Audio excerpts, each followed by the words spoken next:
We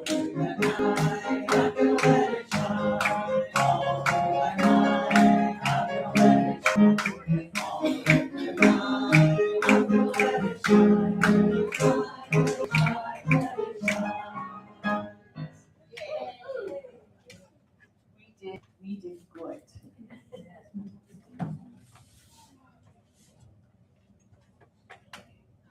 Now are we live, Ron? Yes. Okay. And Kathy's coming live. So I want to welcome those who are joining us by live stream. We're glad you're here with us. And we want to give Kathy just a second to pull up our welcome. The computers have, they've been challenging us this morning. The cats have been counseling. Well, be careful, because CATS is the creative arts team. Oh, Yes. There we go. Please join me in the welcome. Welcome to the United Church. We are a peace and justice community, a movement towards wholeness in a fragmented world. Together we create a strong sense of belonging, a safe place to flourish, and opportunities to grow in our own way and in our own time. We're going to take a moment for social justice.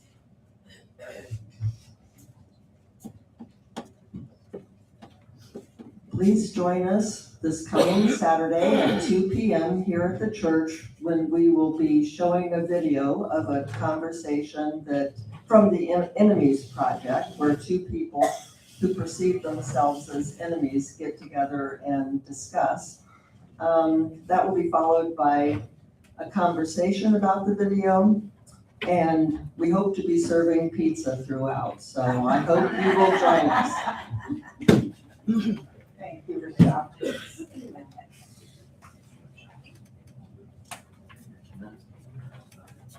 Pizza, better than popcorn. Yeah. All right. Guys, I am going to, for the social justice moment, I'm going to be helping us learn a new song. It was right a day after the results of the 2016 election. And for the person who is the composer of this, it was a time of real uncertainty and some fear. And so this is the spirit-filled song that came to her within the next couple of days out of her experiences. And so that's what we're going to learn today. It is right out of her African-American tradition, so it's call and response, it's all of that in there.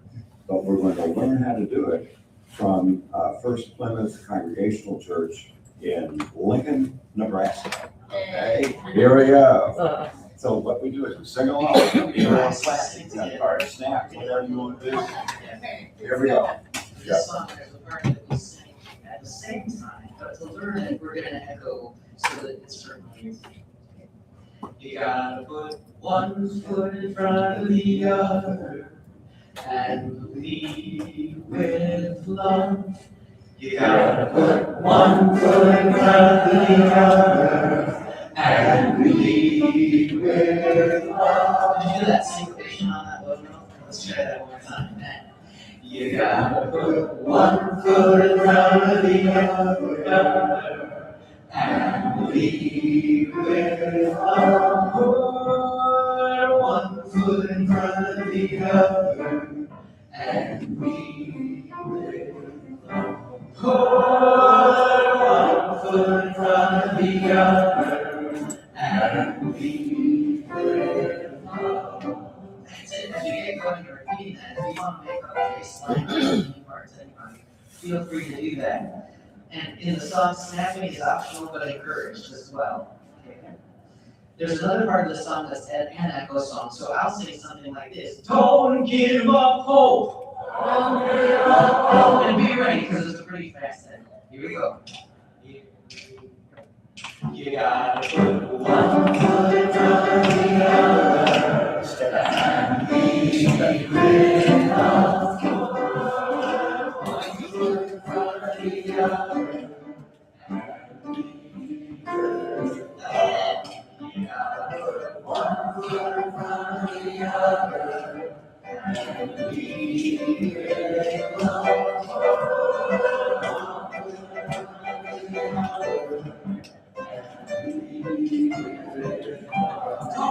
give up hope. Don't give up hope. You're not alone. You're not alone. Don't you give up. Don't you give up. Keep moving on. Keep moving on. You gotta put one foot in front of the other and believe in love.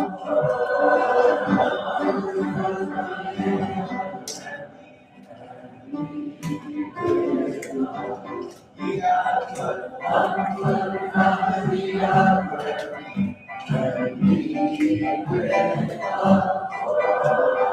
One foot in front of the other and believe in love. I know you're scared. I know you're scared. And I'm scared too. And I'm scared too. But here I am. But here I am. Right next to you.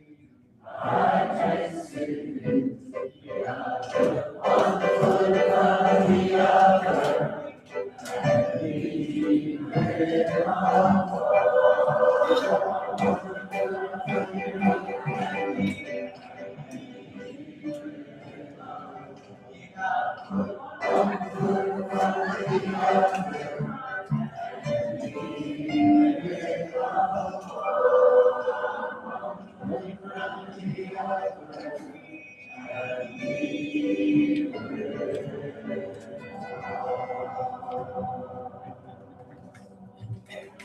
How about that? Thank you.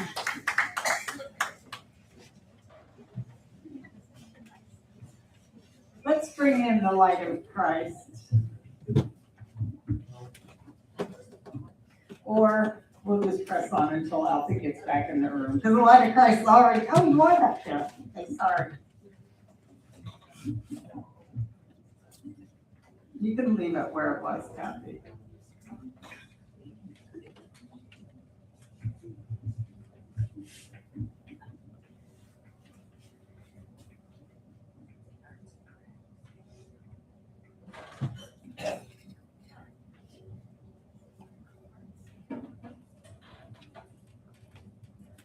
So I just want to say a word about our series and then we'll move to that slide. We are in the midst of a series which is titled Flipping the Script. And we're flipping it with wheels of blessing and kindness. And the blessing portion involves looking at a variety of versions of the Beatitudes. And the kindness portions involves our partnership with the U.S. of Kindness, which is located in Kindland. And the idea behind it is to commit ourselves to 250 acts of kindness now in the end of the year as a way of celebrating our nation's 250th birthday. So we are a partner in that, and I've been asking every week, how does an institution show kindness? And today I brought an example, so instead of asking you that question, I'll show you. Pre-COVID, we had an initiative in Putnam County called the Turning Table, where many of us worked together to bring together the Black, Laotian, Latinx, and white communities for conversation. And we had $400 in the budget, which was used yesterday to, I don't know if you can see the slide, but it says Arts and Crafts sponsored by the United Church. That's what we did with those funds. And if you go to the next slide, what we really spent the money on were hats and stuff to decorate the hats with. And if you go to the next slide, yeah, there's my friend Darla and her son. And there's another slide, I believe. And she is my kindness example, because it was a long day and it was hot outside. It was from 8 to 3. And she showed up at the end and she said, here, I'll put it up. And I thought, oh, that was such a kind gift. So thanks for being an institution, a church which shares kindness.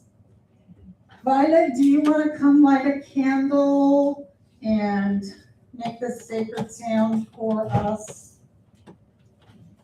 And do you want to stay in color after, or did you want to go to the kitchen? I'm not sure what the plan is. Okay, do you want to light a candle? Okay, and make the sacred sound for us. Thank you.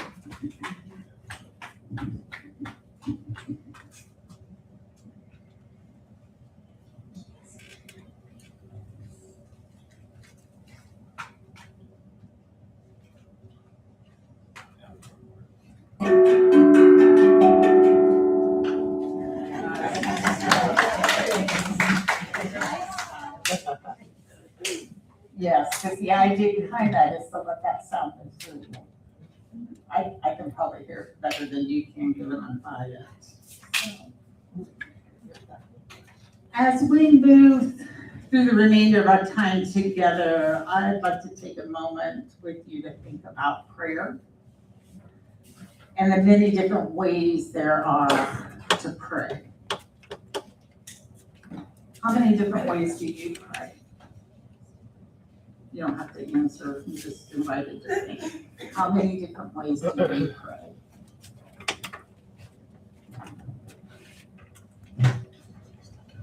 Jean Shenandoah Bowen has a book out called Goddesses in Older Women. And she writes in this book that prayer as an act of communing with the divine is a universal, perhaps even instinctual act. It is deeply personal and mysterious. And it can be done in many ways. She goes on to say that some of us pray in solitude, others pray communally. Sometimes we pray aloud, sometimes in silence. I like to add to her list because to me, the songs we sing are prayers. The music we hear, the dances of universal peace are a way of praying with the whole body, as is walking the labyrinth. Whatever the method in the book Liturgies in the Wild, Martin Shaw reminds us that prayer is a collaborative enterprise. God, who Shaw often refers to as the ancient good, can do all sorts of things, and we must also do our part. Praying is a collaborative enterprise. It is not passive. He goes on to write that it's not a moment of accomplishment.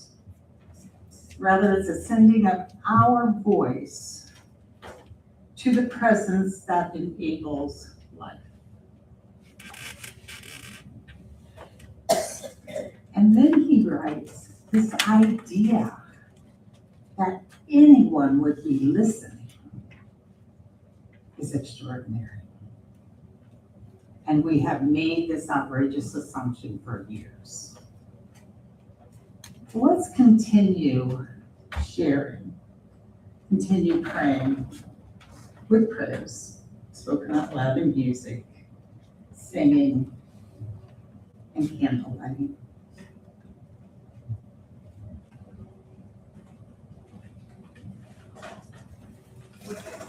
We'll candlelight after the song, or during the song if you feel better.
sing of the overflow of love in my heart.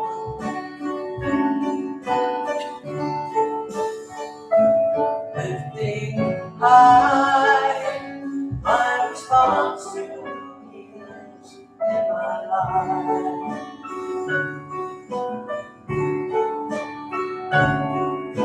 Let's worship, let's worship, and show it now. We did,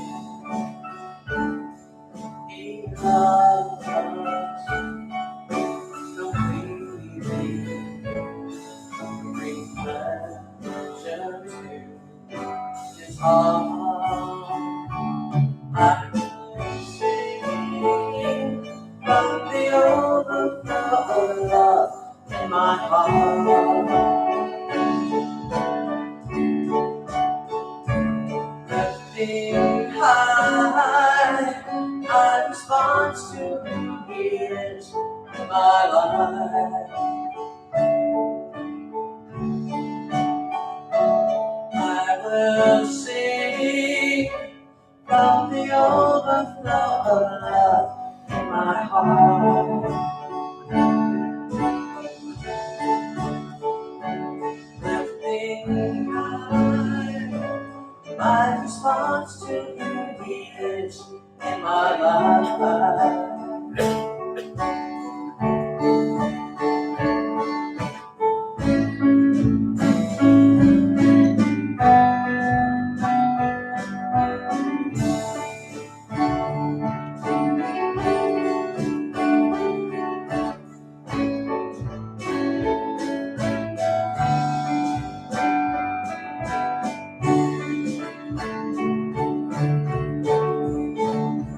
Yeah, I will sing overflow of love in my heart.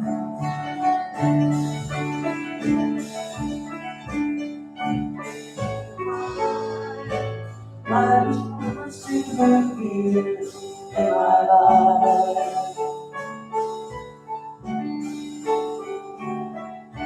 I stand here captivated, worship, overwhelmed by your love. What a beautiful scene. Jesus, name above all others, the center of my worship, you're the God of all things. I stand here captivated, worship, overwhelmed by your love. What a beautiful scene.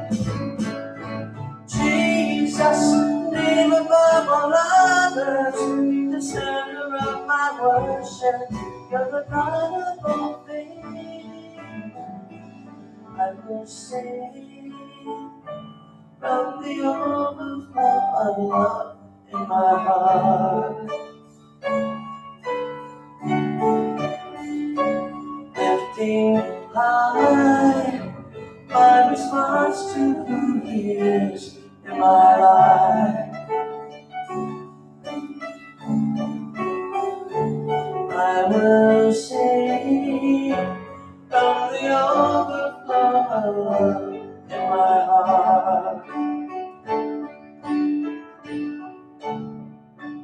Lifting high my response to who He is in my life.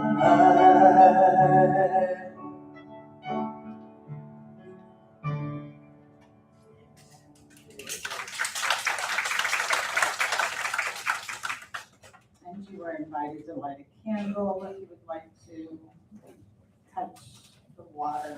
Spin the wheel of kindness if you dare.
Greetings, everyone. This is reading. Go to the microphone just to hear. Is that better? The Modern Beatitudes by Tessie Heber. Blessed are you who were told doubt was rebellion, but found your questions were holy all along. The kingdom is proud of your childlike curiosity. Blessed are you who outgrow the version of faith that protected institutions more than truth. Your courage is sacred. Blessed are you who doom scroll at night, pack lunches in the morning, you take anxiety medication and drive your kid to soccer, who know the beauty of a child's soul and the horror that can befall some. You will not be consumed by hatred, but filled with hunger for truth. Blessed are you who feel the weight of your familial history and choose gentleness in your own home, who feel grief without letting it harden you, and choose to see your pain as inspiration to do better. You are writing mercy into your bloodlines.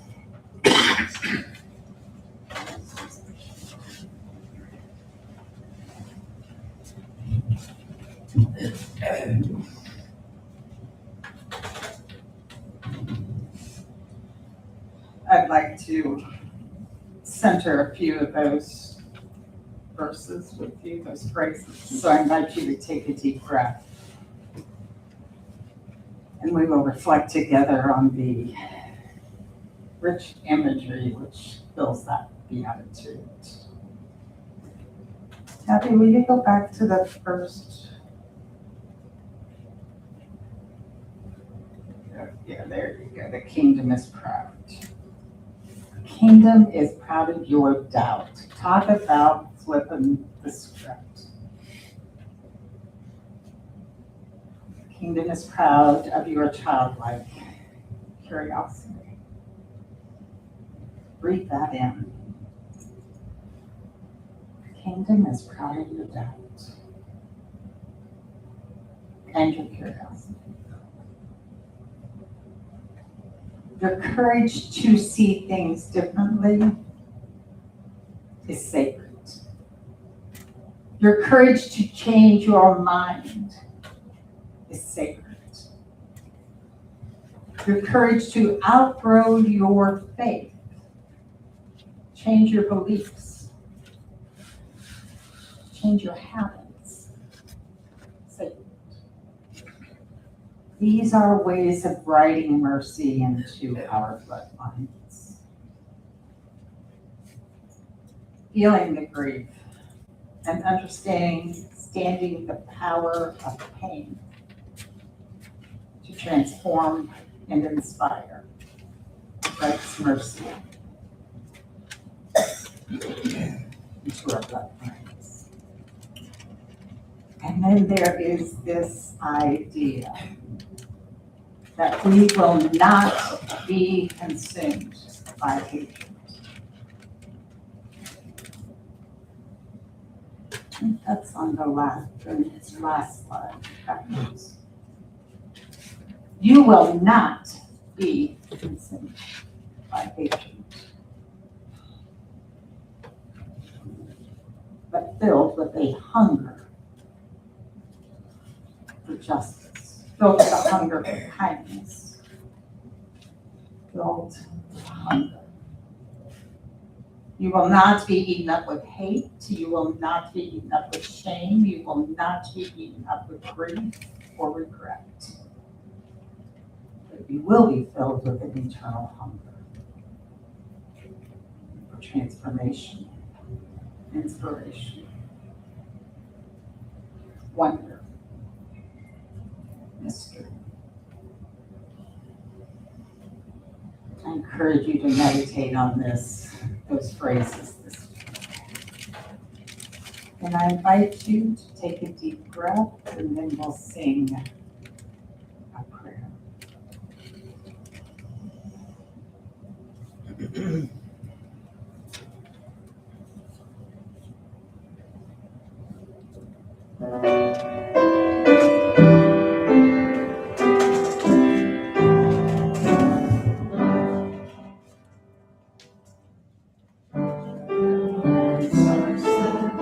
Wonder and mystery, spellbinding sphere of atoms and soul of the cosmos, person and energy, source of our being, we sing of your word.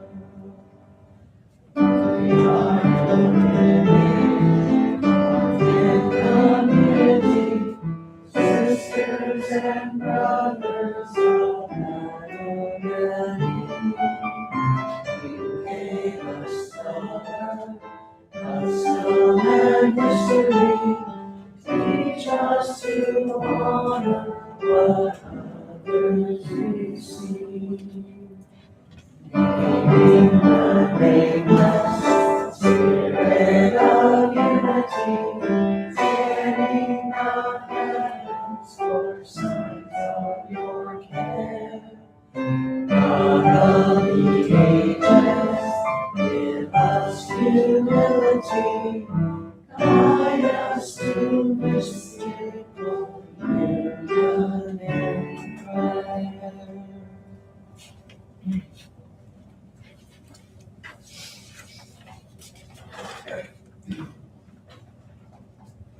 The ancient Beatitudes, portions of Luke 6, combination of the Inclusive Bible, the Cotton Patch Gospel, and edits by Pastor Donna.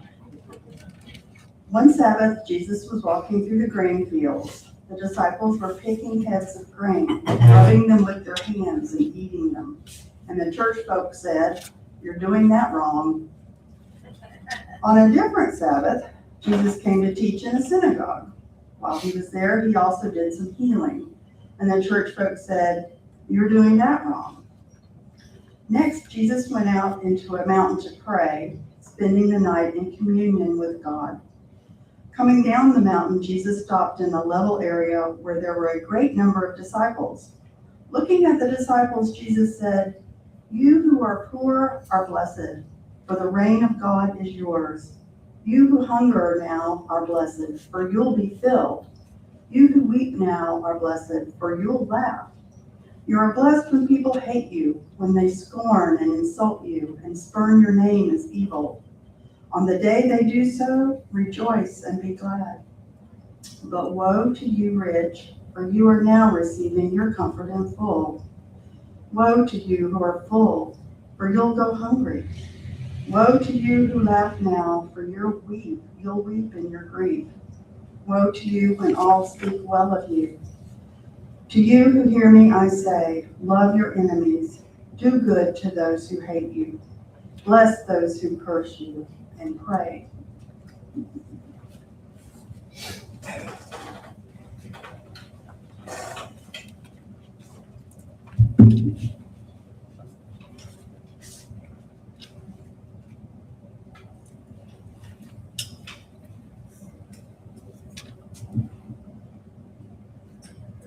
When I read the Gospels, I'm reminded of how much time Jesus and those who follow spent outdoors, communing with nature. And this is evident in the Good News according to Luke, which begins the story of the Beatitudes with Jesus and his followers out in the green fields. And they're not just doing a drive-by, and they're not just passing through. They are touching that grain, picking it, rubbing it together, inhaling the fragrance, tasting the flavor. This is a rich sensory experience. And after this experience, then Jesus teaches. Goes into the temple, teaches, and then circles right back out into nature. He circles back to nature by going up into a mountain to pray for an entire night in communion. When this verse is translated into English from the original Greek, it reads this way. Jesus came out into the mountain through night. One being throughout the night in the prayer of the God. It's always important to keep in mind that Greek, Aramaic, Hebrew languages, which are the foundation of the Bible, offer images and concepts that are broad and deep and filled with hidden meanings, which is very different from our language, English, which seeks precision.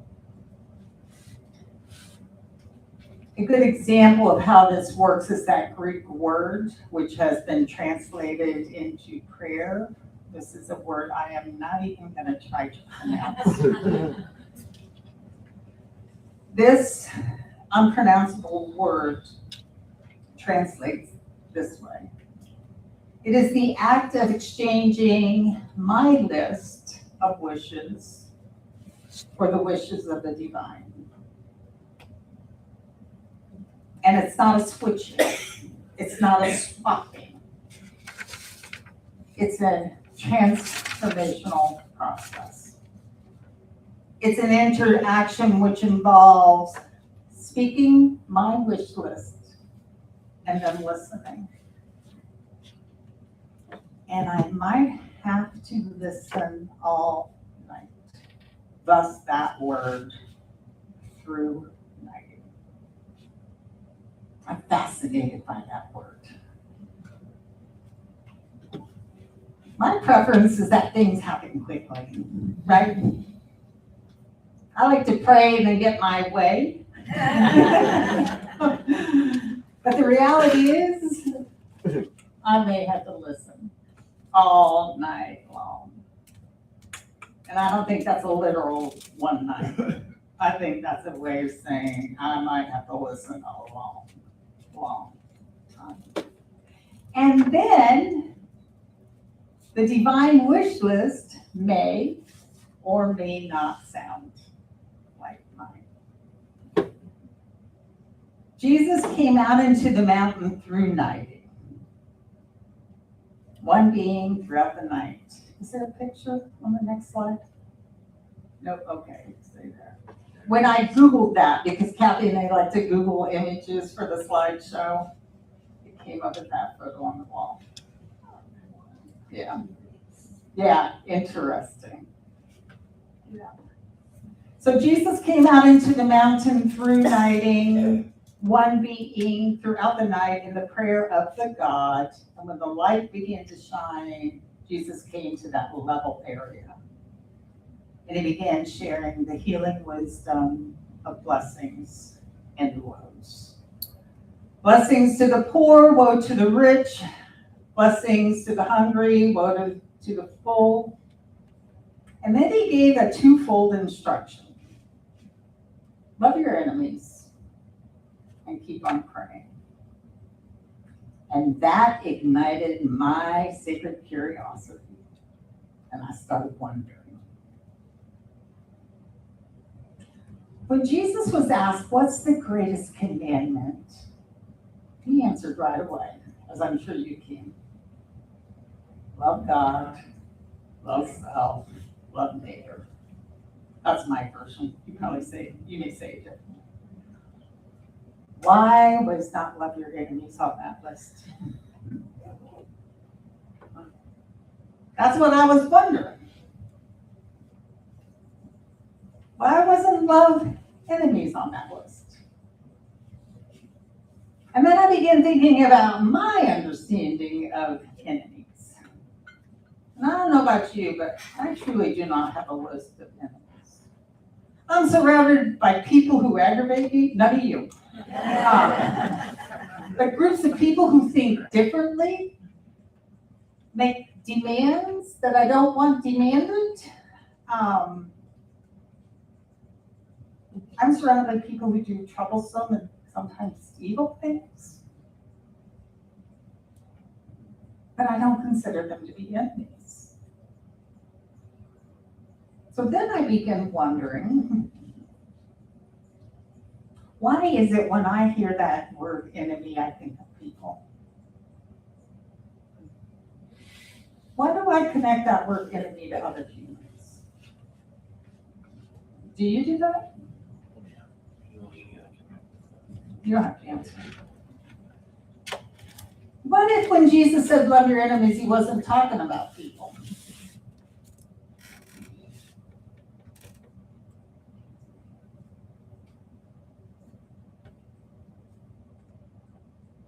Well, I was through nighting, because that's what this has been on my mind all week. So while I've been through nighting, these what ifs and wonderings, I was reminded of a line out of Paul's letter to the Ephesians.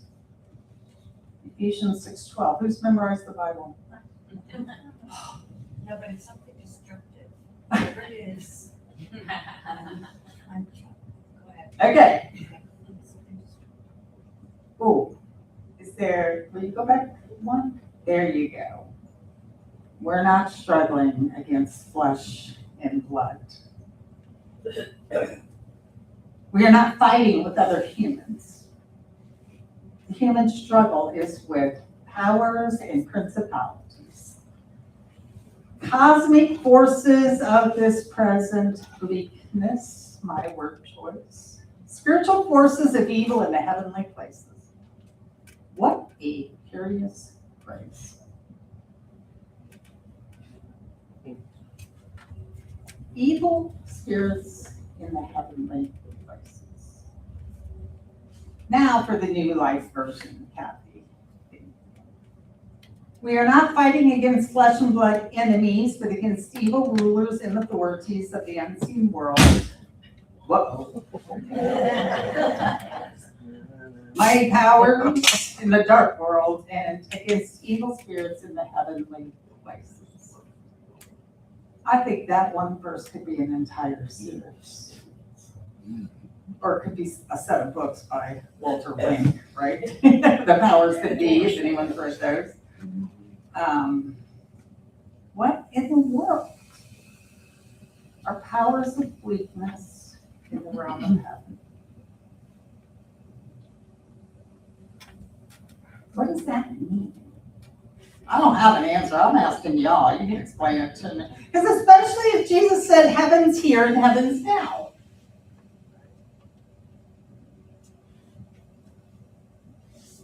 Where does that fit into our prayers? Where does this fit into our everyday, ordinary lives?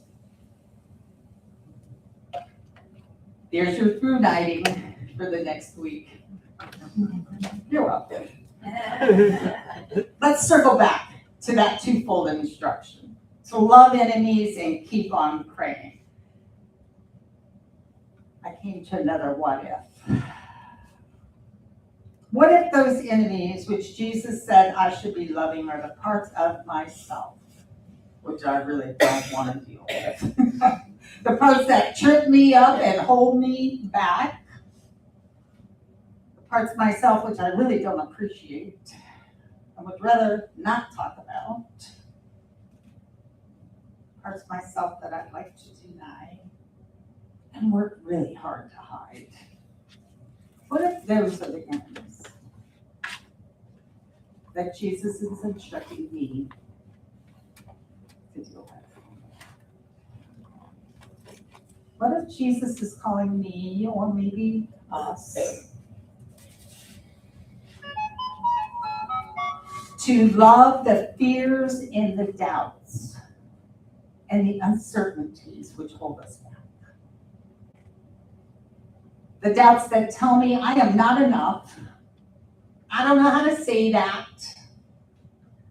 or the fear of being too much. I know none of you can relate to that. About the enemy is the fear of criticism, the fear of judgment, the fear of stepping out and then having the church folks say, you ain't doing that right. That really was the cotton patch. That wasn't me. I didn't have that edit. What if those are the enemies that Jesus is calling us to love? And what if loving them would be an act of kindness? Kindness that we show to ourselves. What if Jesus is calling me, or you, or us, to love our own anger, rage, arrogance, our sorrow, to make peace with it, to unite it,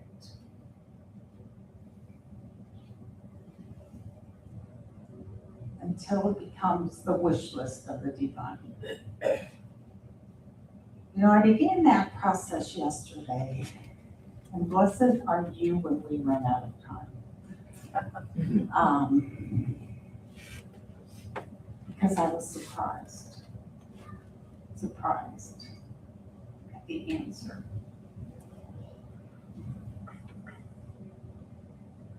Blessed are we who are told doubt was rebellion. Woe to those of us who have to practice what we preach. Blessed are we who write mercy into our bloodlines. Woe to those who have to eat their words and live their sermons. Blessed are we who listen through the night. And woe to those who refuse to take the time.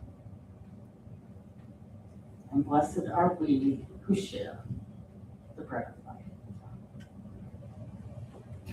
This is a time in our service when we once again get up and move about this space. If you want to know about my food nighting, and I'm not doing this to be, what's the word? Not coercive. If you want to know what I dealt with, what the answer was, stay after church and be part of the story. Okay. So maybe coercive, but that's not the word. Yeah. Anyway, in this space, our table is open to everyone, no matter who you are or where you are on the journey. And in this space, when we share the feast of our lives, we do so remembering Jesus, who blessed the broken and shared the bread with everyone. Am I safe in guessing the gluten-free is, I don't know, the smaller portion is the gluten-free for those who need it.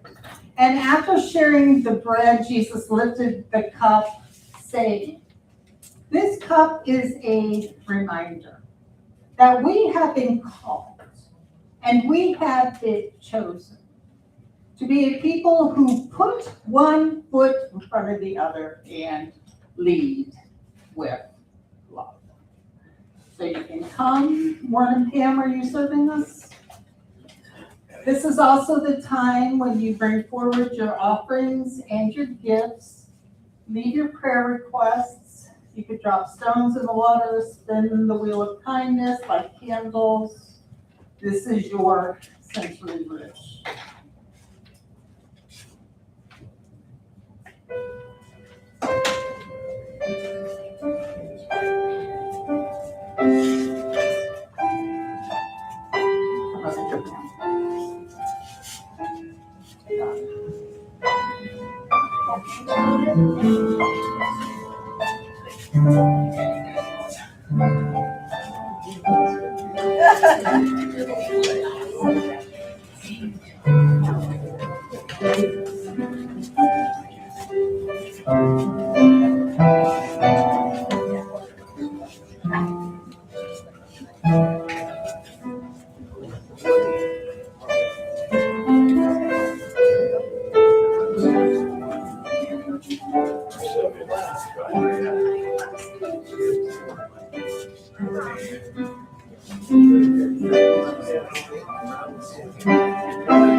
Where's the coloring book?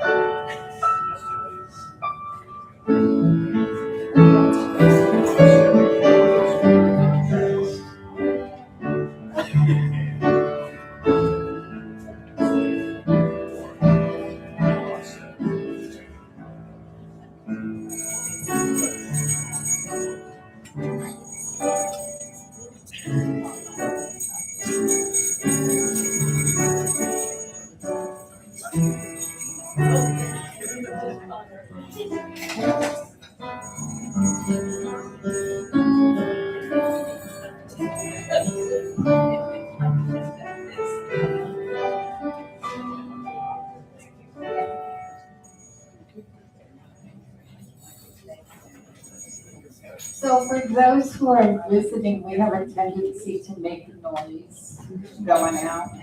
No, that's not right. To make rhythm. To make rhythm. Forgive me for that. Forgive me. We make rhythm. This is an opportunity to stand up, move around, or stay seated, whatever you're comfortable with. And we're going out with God on the mountain.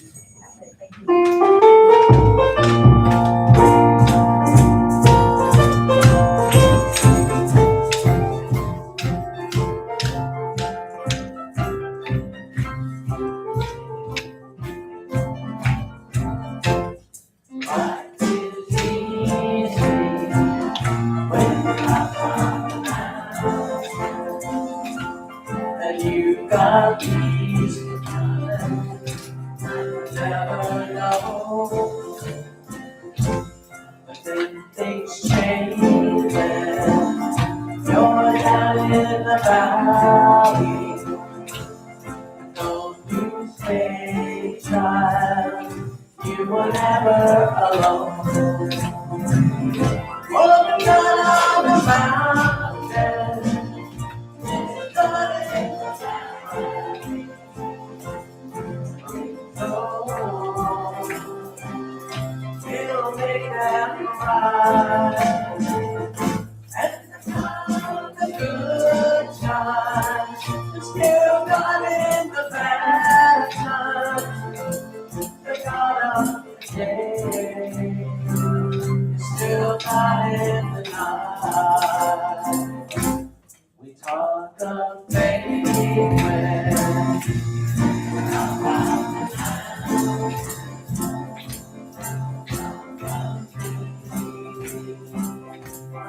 that is best. Down in the valley, contemplation, that's when faith really comes to the test. For the God of the mountain, he'll God in the valley.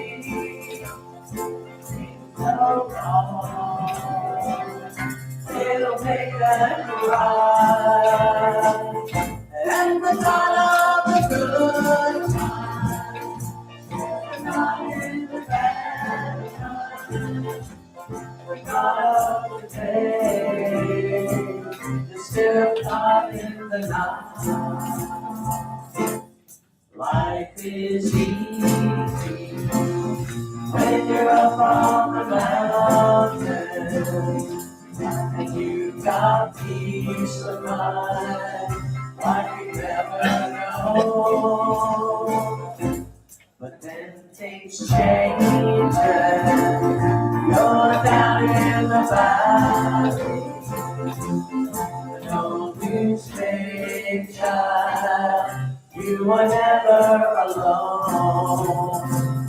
For the God on the mountain, God in the valley, when things go wrong, he'll make them right.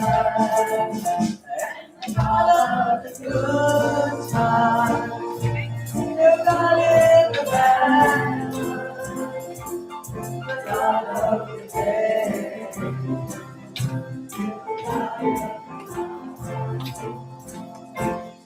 God of And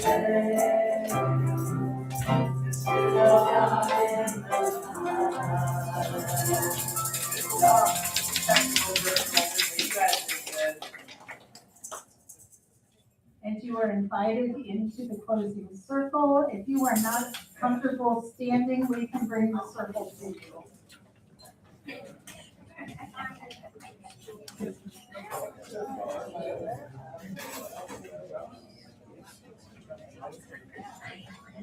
We just make it, and it doesn't always turn out to be a circle. We make close and shapes here too.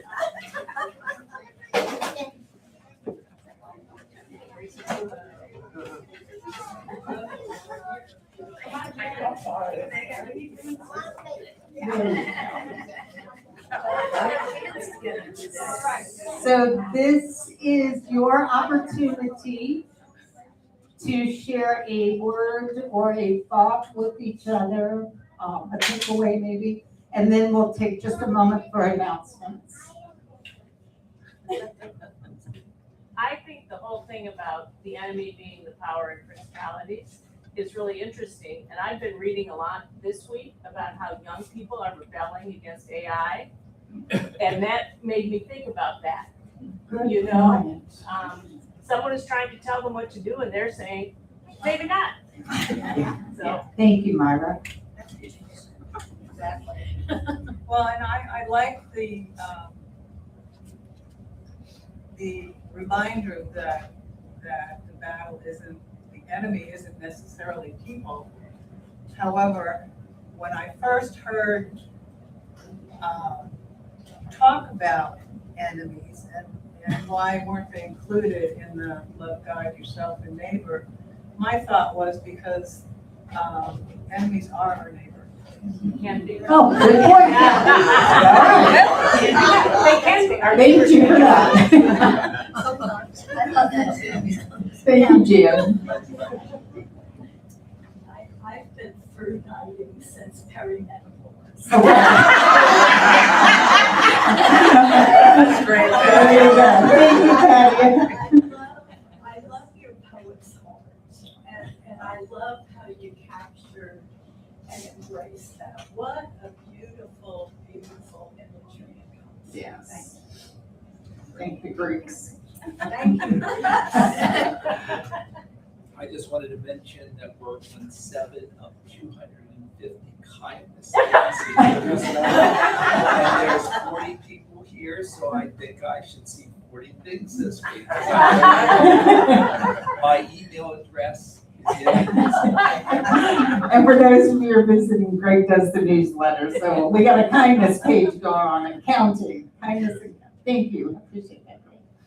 And to go along with that, I spun the wheel and I got to tell people, someone that I admire them. And I wouldn't say I admire all of you. It's not easy to do something different. A lot of this is very traditional. And I think we all kind of share that sort of common. And so it's pretty courageous to stand and do something against what we're taught in that. And we have that in the Beatitudes, the rebellion. So you live rebellion. Thank you, Ann Marvin. Announcements? I have one. I'm going first. I got the microphone. Next week, we're bringing in new members. So if any of you would like to join, the Greens are joining next week. I'm The from Greens. Pennsylvania, so I don't know. You can join by heart. You can still join. You can still join. Okay. We have a friend in Pennsylvania who joins online. Yeah. Yeah, I can already do that. That's I just can't be here, everybody, but that's okay. You don't have to look at me. We have other announcements? Council will meet after service next Sunday. Okay. I think it's gonna be pretty brief. I don't have a very big agenda. Alfie? And I'd like to welcome all of our visitors today. Thank you, Alfie. Quick announcement, Pride apparently isn't happening in Palm Coast, so I guess we're gonna focus on St. Augustine. We still need to get together and iron out some wrinkles, but. We being Ann Margaret's offered to be our leader. Yeah. Thank you, Tommy. I'm gonna get that going. I'm starting right away. So one of the things is perfect to figure out the exact location. So I will get that out and then kind of what we need, and then someone already put 10-day volunteer, so that's the start. Anybody that wants to come is always welcome. It'll be June 13th, and then I'm gonna get the more details. We're trying to figure out exactly where it changed from last year. Do you usually do, is it the same, some of it's gonna be the same month? It's usually June. June is That's right, usually what do I want to say, but you wouldn't know exactly the time. not the time. Okay, The date is June 13th, so it's kind of. If you sign up for the newsletter, Greg will let you know. Okay.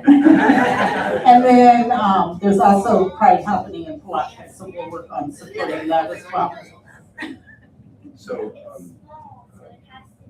Lee Evans, who is the church secretary now, Lee's profession is about having things really spread very rapidly on the internet.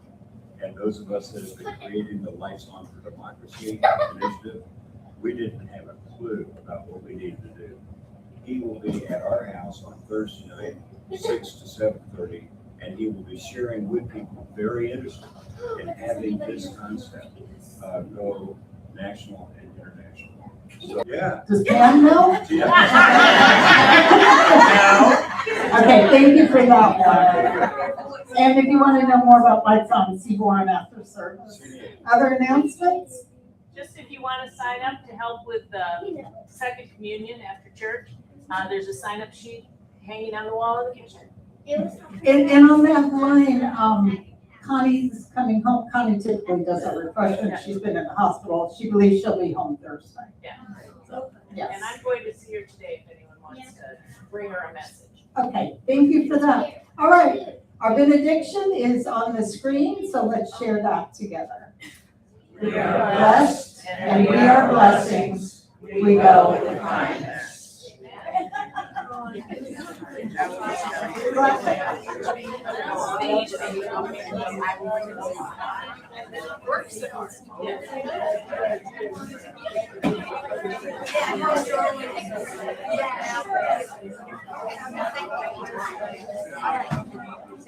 Yes, I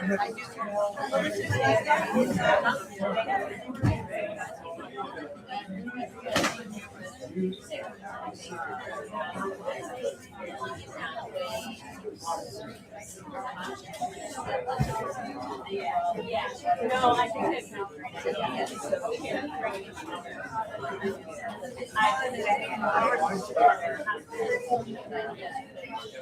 it.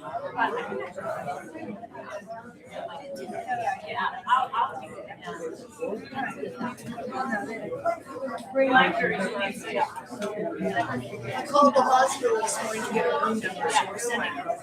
Okay, good. Tell her we're gonna see. Yeah. We're praying. Yeah, I'm gonna bring kids to come here, she's okay, she said she was 4 hours a yesterday, she felt great, and they're not like her PT days or something, she misses it, so that's good. She's That's not- our money. Yeah, she's good. Very well done.